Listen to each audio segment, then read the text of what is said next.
San ten dar zo la isa che diu hi che lei mu thim gam hi i ber ding le van ko bi po kai se ma van mi san ya te ho to dar zo la isa khom diu po kai ko bi a chun kei ka che ding ni khan le đam cu có cái coma tôn sa pa cái vai ôm nó gầm ma chun chu a chun ni le la le a si zong va ngai lo dim ei lat pau po cái Krista vai hôm na ku pi a chun ei ho Krista ta san pen dar zo la isa che diu chung sana ko pi nong chu i lun teu le che ma sa mi tem te to i pa a i len khom diu hallelujah hallelujah pa kai i va choi di kei ka che ding ni khan le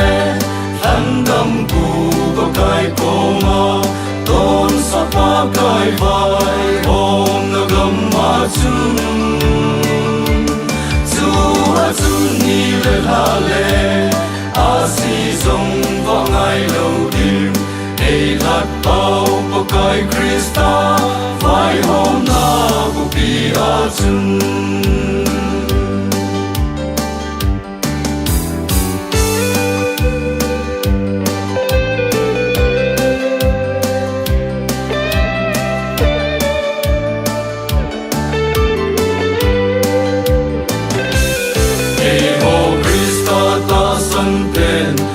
sum ko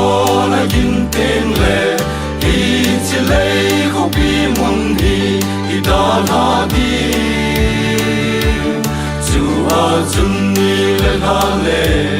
a si song va ngai lo din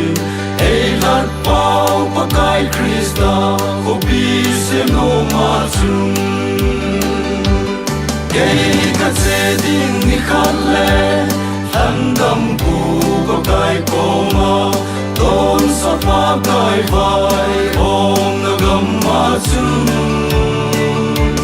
chu a chun ni le la le a si zong va ngai lo dim ei lat pau po kai Krista vai hôm na ku pi a chun